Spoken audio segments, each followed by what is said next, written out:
otro ejemplo que normalmente hablaba en las clases cuando hablábamos de las fobias, yo les decía, por ejemplo, el miedo a las arañas, la aracnofobia, ¿no? Ajá.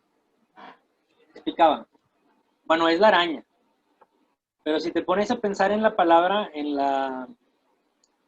araña, en el significante, tiene varios sentidos, Sí. como el araña, el insecto, pero la araña también evoca, ¿a qué? ¿A qué se te ocurre cuando hablas de Una, araña?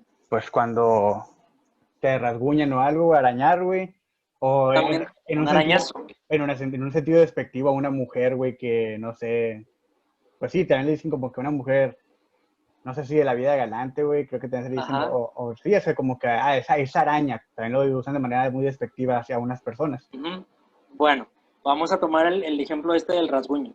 Ok, Fíjate, si el verdadero motivo de la fobia está reprimido, y si se reprimió y si salió de la conciencia es porque era algo que causaba, pues, era algo traumante, algo traumático.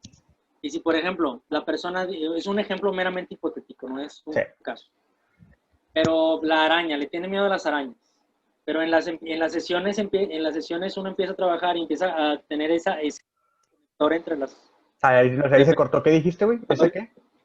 ese es como un hilo conductor, un hilo. Ok, Se van conectando estas palabras, la araña del insecto, y luego eso se conecta a la araña, que es el rasguño, y luego eso del rasguño pues evoca una situación de violencia que incluso puede llevar a haber vivido ella un ataque de abuso sexual.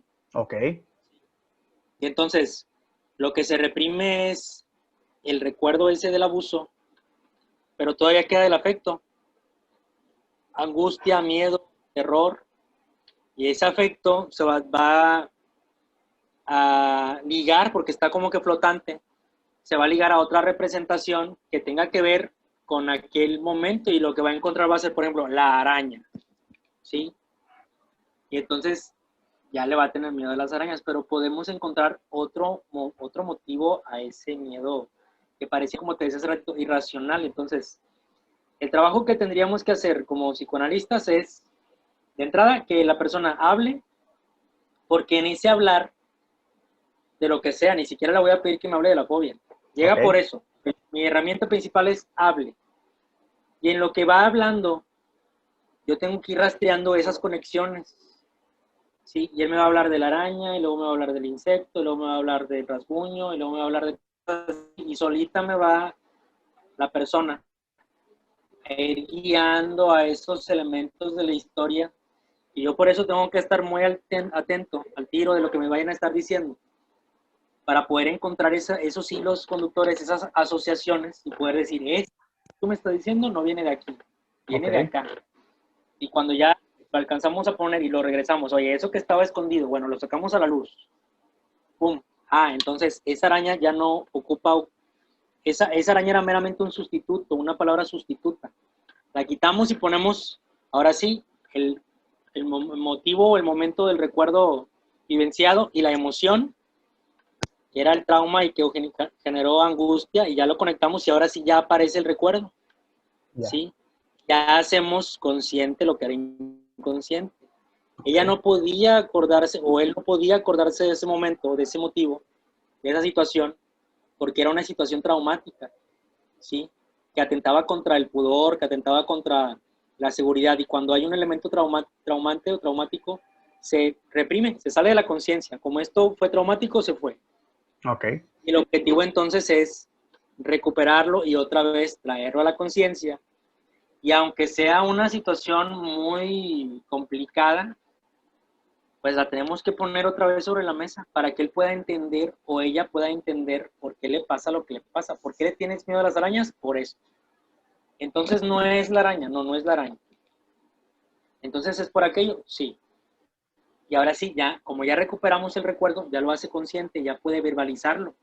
Y como ya lo puede verbalizar o lo puede poner en palabra, toda la carga de angustia, porque a veces uno se queda con uno vive alguna situación y uno le quiere mentar la madre a alguien, y a veces, ay, güey, ya se fue, no se la sí, puede mentar, y tú no con el grito ahogado, ¿no? Con chingado, y nos empezamos a desquitar con otros, pero ahí es como recuperar ese grito ahogado y volverlo a traer y a ver si ya te puedes descargar, porque te quedaste con eso ahí, con el coraje atorado, por así decirlo. Entonces, ya lo puedes sacar y como ya puedes salir, pues ya sale, ya la angustia como tenga que salir, si sale por lágrimas, si sale por el enojo, si sale por la tristeza, por la alegría, que son las emociones que te decía, pues ya uno empieza a reconocer su propia historia y dice, bueno, esa situación me ocurrió, ya revisaré, pues, qué puedo hacer con eso.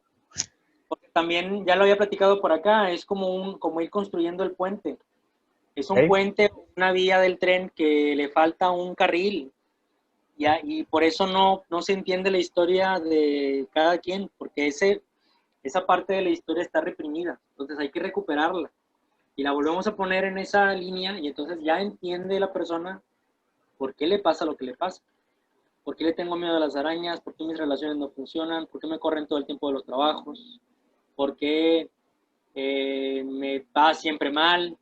¿Sí? ¿Por qué no puedo convivir con la gente? Cualquier situación. Entonces, hay un motivo detrás. El asunto es que lo tengamos que buscar.